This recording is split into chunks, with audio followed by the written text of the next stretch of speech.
Welcome to our weekly Climate Dispatch. Johanna Miller, the Vermont Natural Resources Council, and we are so glad to be joined today with Representative Kathleen James of Manchester, the Assistant Majority Leader in the House. This is a big week in the State House. It's likely the second to last week of the legislative session. Yep. And lawmakers have been really delivering for Vermonters and doing incredibly hard work. I'm sure it's incredibly exhausting. And we are deeply grateful for all that they are lifting. Lauren's going to tell you a little bit about some of the other important priorities that have made progress this week and making progress this session. But today is a big day. We anticipate Governor Scott to be wielding his veto pen on the Affordable Heat Act, which we view as unfortunate, keeping Vermonters tied into high-cost, price-volatile fossil fuels. I am deeply grateful for the leadership of the House and the Senate and being committed to starting a process and doing the work to design a program that really will deliver for Vermonters more affordable, cleaner heat. It's been a priority of the Speaker, It has. of the House, and what do you think it can do, and why are you so committed to this policy? Yeah, well, the House Democrats and other legislative leaders have been deeply committed to this bill, and every year there's at least one bill that seems to get caught up in confusion, and so this has been a controversial bill. It's too bad, actually, because the goal of this bill is very clear. It's stated over and over again in the legislation. The goal of the bill is to help Vermonters save money on their fuel bills.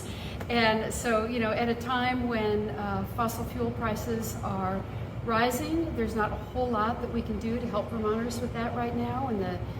When the price of fuel oil goes up by $2 a gallon, the answer really can't continue to be, sorry, there's nothing we can do about it. And this bill poses a solution to that. If we can get this across the finish line, the upshot for Vermonters, for consumers, is not going to be any kind of mandate or requirement. For Vermonters, it's completely incentive-based, and it's going to ensure that there are a lot more affordable choices on the marketplace for them to choose among if they're interested, at a lot more affordable prices. And that's the bottom line, and it's very clear in the bill. Absolutely. And can you tell us about the status? So what happens next? We're anticipating almost any minute now a veto from Governor Scott, unfortunately. So what can Vermonters anticipate as the next step? Yeah, so, well, this bill matters an awful lot, so we're working very hard to make sure that we can override next week, which is our hope. If that happens, and this is another area where there's been, I think, a lot of confusion about the bill. If the bill becomes law this year, if we're able to override Governor Scott's anticipated veto, what it kicks off is a very intensive 2-year process of getting all the answers that Vermonters have told us again and again that we need to find out about this bill before it would ever before the program would ever roll out. So we would start a 2-year process of reports back to the legislature so we can find out exactly what the savings will be, exactly what the cost impacts will be, exactly how Vermonters will benefit, what challenges we might need to tweak the program to overcome.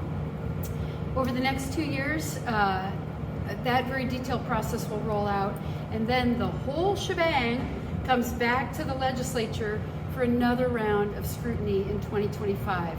That language is also crystal clear in the bill. I've been a little bit confused, honestly, around the confusion around that.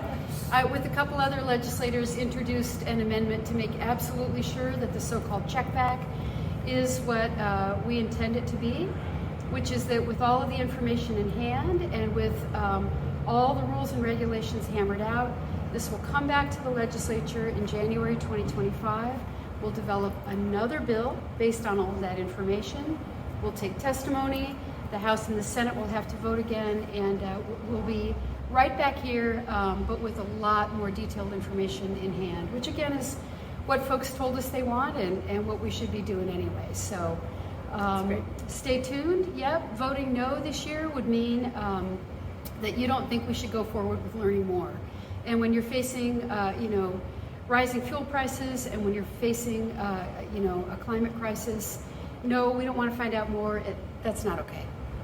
Absolutely. Absolutely. Well, thank you for your leadership on this. You've been really incredible in your role. So grateful for you. And so right now, there's a few other climate bills moving. Next week, as we wrap up the session, we can give you the update on where renewable energy modernization landed, Energy Efficiency Modernization Act. So we'll give you a rounder picture as the session wraps up. But right now, our call to action and our most pressing issue is please reach out, contact your senators and representatives, and urge them to override the governor's veto of the Affordable Heat Act.